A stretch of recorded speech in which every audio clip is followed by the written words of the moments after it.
अर्जुन का जन्म एक छोटे से गांव में हुआ था। उसका परिवार बहुत गरीब था। उसके पिता एक किसान थे जो मुश्किल से घर चला पाते थे। माँ गृहिणी थीं और कभी-कभी दूसरों के घरों में काम कर लेती थी। अर्जुन के मन में बचपन से ही बड़ा बनने की चाह थी, लेकिन संसाधन सीमित थे।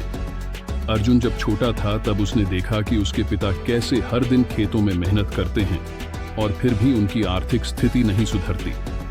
यही देखकर उसने तय किया कि वह कुछ अलग करेगा। गांव में ज्यादा अवसर नहीं थे, लेकिन अर्जुन को एक चीज समझ में आ गई थी।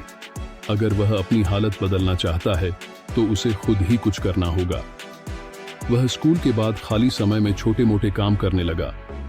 वह गांव में आने वाले व्यापारियों से बातचीत करता और उनसे सीखता कि वे अपना सामान कैसे बेचते हैं। एक दिन उसने सोचा कि क्यों न वह गांव में कुछ ऐसा बेचे जिसकी लोगों को रोज जरूरत होती है। उसने घर घर जाकर कागज के लिफाफे बेचने शुरू किए। उसके बनाए हुए लिफाफे सस्ते और मजबूत थे, इसलिए लोग उन्हें खरीदने लगे। छोटे छोटे प्रॉफिट से उसने थोड़ा पैसा जमा किया और फिर धीरे धीरे दूसरा काम शुरू करने की योजना बनाई। कुछ साल बाद जब अर्जुन ने थोड़ा पैसा जमा कर लिया तो उसने एक छोटी सी किराने की दुकान खोलने का फैसला किया। लेकिन इसमें भी कई चुनौतियां आईं। लोग उस पर भरोसा नहीं कर रहे थे क्योंकि वह बहुत छोटा था। पर अर्जुन ने हार नहीं मानी। उसने अपने ग्राहकों को अच्छे दाम पर सामान देना शुरू किया और धीरे धीरे गांव के लोग उसकी दुकान पर आने लगे। एक दिन उसने देखा कि गांव में ताजे फल और सब्जियों की बहुत कमी थी। उसने पास के शहर से ताजे फल सब्जियां लाकर बेचना शुरू किया।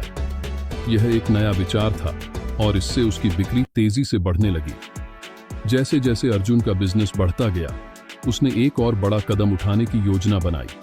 अब वह अपना एक छोटा गोदाम खोलना चाहता था जहां वह सामान स्टॉक कर सके, लेकिन इसके लिए उसे पैसे की जरूरत थी। उसने बैंक से लोन लेने की कोशिश की, लेकिन गांव का एक गरीब लड़का होने के कारण बैंक ने उसे लोन देने से मना कर दिया। अर्जुन निराश नहीं हुआ। उसने अपने बिजनेस पार्टनर बनाए, अपने कुछ दोस्तों और रिश्तेदारों से पैसे उधार लिए और अपने गोदाम की शुरुआत की। यह उसका पहला बड़ा रिस्क था। अर्जुन की मेहनत रंग लाई।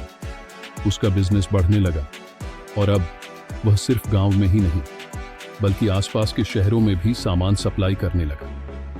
कुछ सालों में उसने अपने गांव में एक सुपरमार्केट खोला। यह उसके सपने का पहला बड़ा कदम था। सफलता के बाद चुनौतियां भी बढ़ने लगी। नए प्रतियोगी मार्केट में आ गए जो कम कीमत में सामान बेच रहे थे। अर्जुन को समझ में आ गया कि अगर उसे आगे बढ़ना है तो उसे कुछ अलग करना होगा। उसने ऑनलाइन बिजनेस में जाने का फैसला किया। उसने अपनी दुकान के लिए एक वेबसाइट बनाई और अब वह अपने सामान को ऑनलाइन भी बेचने लगा। यह फैसला उसकी जिंदगी का सबसे बड़ा टर्निंग पॉइंट बना। अर्जुन के ऑनलाइन बिजनेस को सफलता मिलने लगी। कुछ सालों में उसने अपनी खुद की एक चेन स्टार्ट की और अब उसका बिजनेस करोड़ों में पहुंच चुका था। जो लड़का कभी छोटे गांव में लिफाफे बेचता था, वह अब एक सफल बिजनेसमैन बन चुका था। अर्जुन की कहानी हमें यह सिखाती है कि अगर इंसान के पास धैर्य, मेहनत और स्मार्ट वर्क करने की क्षमता हो तो वह किसी भी परिस्थिति से बाहर निकल सकता है और अपनी किस्मत खुद बना सकता है। अगर आप भी अपने सपनों को पूरा करना चाहते हैं तो पहला कदम उठाइए, क्योंकि जो रिस्क लेता है वही बिजनेस में आगे बढ़ता है। ऐसे ही और वीडियो देखने के लिए वीडियो को लाइक करें और चैनल को सब्सक्राइब करें।